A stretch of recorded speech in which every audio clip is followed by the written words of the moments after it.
All right, guys, how we doing? Sarah and I are out looking right now for crappies. We're in a really clear lake in central Wisconsin. I mean, gin clear. You can see about 20 foot down. And what we're going to do today is we're going to use our electronics to find structure to catch these fish. The water temp is 49, so it's really chilly still, and it's the beginning of May. So we're just going to putz around the lake. We're going to stay relatively deep, and I'm going to let my electronics do the work for me because I don't want to spook anything. So if I see structure, we're going to go there. We're going to mark it with a waypoint, and then we're going to set off it with a Altera, the spot lock, and cast back to those slip bobbers. So right now we're just putzing the shoreline here, looking for cribs. We're looking for big tall weeds right now. There's not a whole lot of weed growth yet. Like I said, it's only 50-degree water temp, so we're gonna let the electronics sort of work. We're gonna talk a little bit about how to read it and how to find the crappies. All right, so I got my down imaging going. I got split screen, side imaging, down imaging. So down here you can see the weeds, and you can kind of see them on here on the side imaging there. Those are to my right, so the shallower water is to the right, and the deeper stuff is to my left. And if you notice here, it says 100. I'm shooting out 100 feet on both sides of the boat. And what you want to remember is, especially on a new lake, you don't want to shoot it out too much further. You want to be right between 80 and 100 feet. The reason why, look at that right there. Look at that right there. Crib sitting right to our right. Awesome. Okay, so that right there is a little bit shallower, and it gets into the weeds. And on the deep side, you can see this is the shallower stuff, and then here's a drop off with the shadows. So there's a crib right back there. That's awesome. So we're gonna back up and look at that. But the one thing I want to mention about the amount of feet you have away from the boat is the further you have it away from the boat, yes, you can cover more water, but you send a lot of pixels to pick up that detail for further out. So if you have it shorter, it can give more pixels towards the structure and make it more detailed on your side imaging. So that's why I kind of like it to keep it between 80 and 100. And if you have it tighter, you can get more detailed shots of what you're looking at. So that's why, especially on a new lake, I stayed about 100 because that's further enough away, but I can also get good detailed structure like that crib you just saw. So we're gonna go up on there. We're gonna cast some slip bobbers on that, I think. After driving around and using our side imaging and down imaging, we found some new structure, and we have it marked, and then we backed off of it so that the fish could come back on top of the structure. And we're pinpointing exactly where we're casting because we know that the fish are hugged up tight to that cover just because the water temperature is low and it is still early spring, and they don't really have their feed bags on too much, so we have to be pretty precise on where we cast. Right, and the water's super clear so they can see us. That's why we cast out, bring the boat back out, use a spot lock. We're about 25 feet away from the crib. Yeah, boat control with what we're doing right now is huge. If you don't know where you're casting and you're just kind of casting out over this whole area, you could be waiting a while because we know that they're hugged up tight to that cover. My bobber just went under. I reel in my slap. Oh, there we go. Kind of a long sweeping hook set on that slip bobber because you're letting them take it for a little bit, so you don't want a real hard jerk because you'll risk pulling it out of their mouth. Oh, look at what we got there. Big slab. Oh my goodness. Oh, I think he's gonna come around. Yes. This is so fun. We'll get tangled in the net here. Okay, here we go. Slip bobber. Slip bobber crappie. Live bait. And what we did there, folks, is we used our electronics completely to find new structure, and it's paying off big time. It is so much fun to catch these big crappies. And on a slip bobber like that, watch your bobber go down. I'm gonna probably need the pliers for that. I set the hook pretty good. But that's a jumbo. oh my goodness. But perfect. Look at the hook is in the top of his mouth. So if you watch your bobber, you're paying attention. Bobber went below the surface.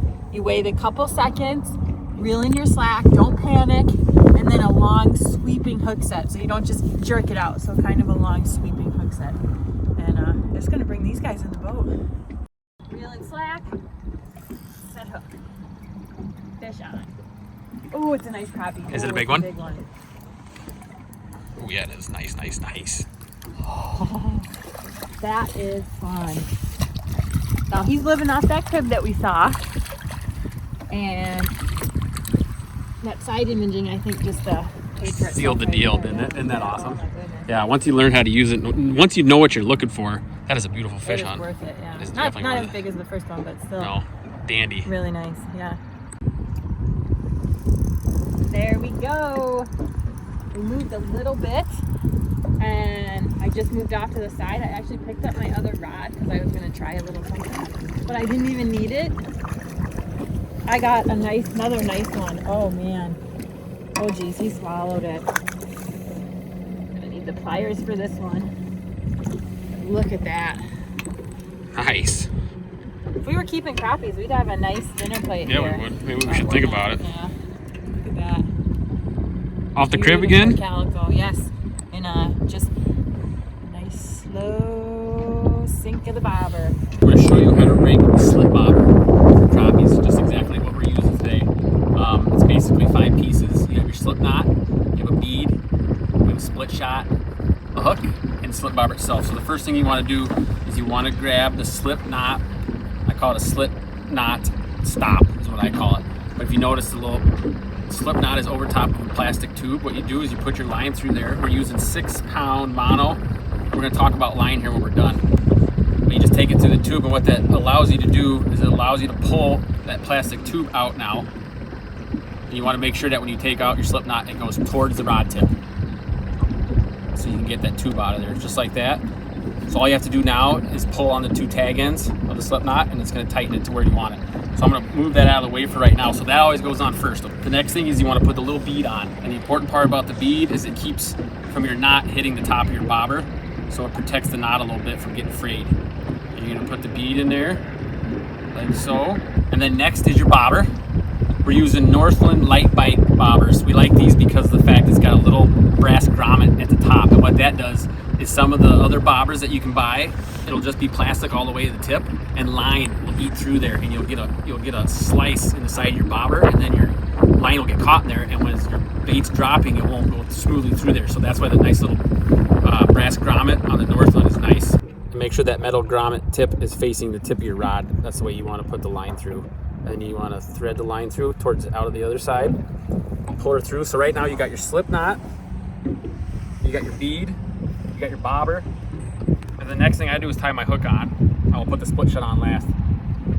And this right here is a size 4 hook. All this is a live bait hook, chartreuse. Sarah's using pink. Get your hook tied on there. I just use a triangle knot, pretty basic. That's kind of the one Sarah and I use for everything. Tie it on there. Clip off the tag. Now, split shot. We're just using one split shot, and it's colored, it's painted.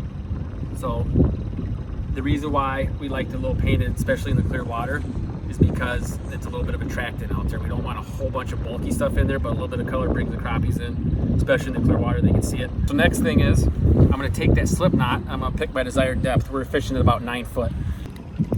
And I'll do about at 6, and then I'm just gonna guess 3 more feet, right about there. And then what you do is you take the 2 tag ends, pull her tight, and it'll cinch right on your line there, just like that. Perfect. And you can pull it tighter to get it to move less. You can loosen it up to move more. But what I like to do, some guys leave all that loose ends on there. I like to cut a little bit of that off. It just makes casts a little bit smoother, especially if you have micro guides on your rods, which Sarah and I do. I don't like that all get caught up in there. Plus, if that runs through the guides, there's a lot of pressure going through the guides, you're gonna sever that knot a little bit, and it could come off. We don't want that to happen. And the last step is hooking your minnow. You see we got really small crappie minnows.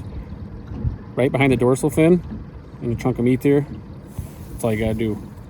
Keep that minnow alive for as long as you can. Look at this, look at this, look at this. There's a boat right there. Look at that, how cool that is. So that's on the deep side. We're gonna zoom in on that.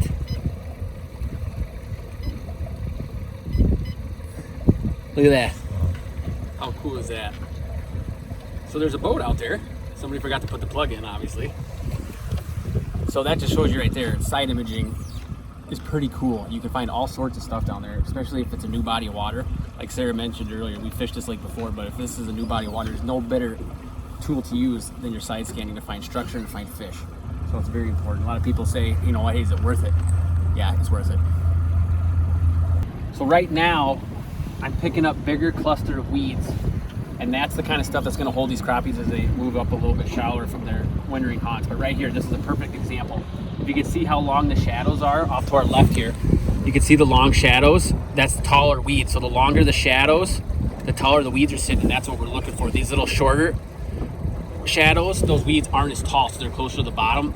Crappies don't want to use that. They want to use the stuff that's really tall. So you know, weeds that are 6-7 feet tall right now, and those are probably about 12 foot of water. So that's kind of what we're looking for. As we're going along here, when you start to see stuff that looks like the moon, it's on my left side, so it's towards shore. All those are divots in the ground. Those are bluegill beds. Because there's nothing above them creating the shadow. Those are just divots in the ground, so it's picking up the indentation for where all the bluegills make their beds. Isn't that pretty cool? So that's a good bluegill spot later in the summer, that's for sure. Tons of beds right there, look at them. And off to the right here, you can see those are some taller weeds. See the weeds out to our right?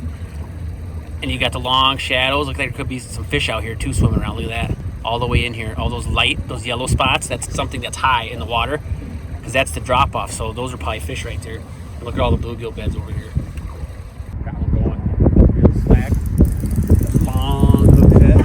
That's a bigger fish right here. This is a crappie. What I got down there? Show yourself.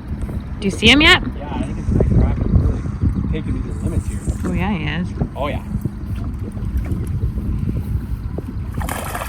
He scrunched her down too.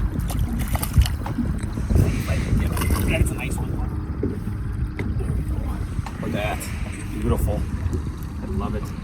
He's hooked right in the top of the mouth. We're using really small hooks, so the other thing, especially with slip bobbers, especially with crappies and their skinny mouths, the big thing is let them take it for a little bit. We're doing a 3-second count when that bobber goes down. Count to 3, reel your slack up, set the hook, and that's catching most of these. I'm telling you what, guys, use your electronics, let them work for you, learn how to read them properly, find the structure, find the slabs.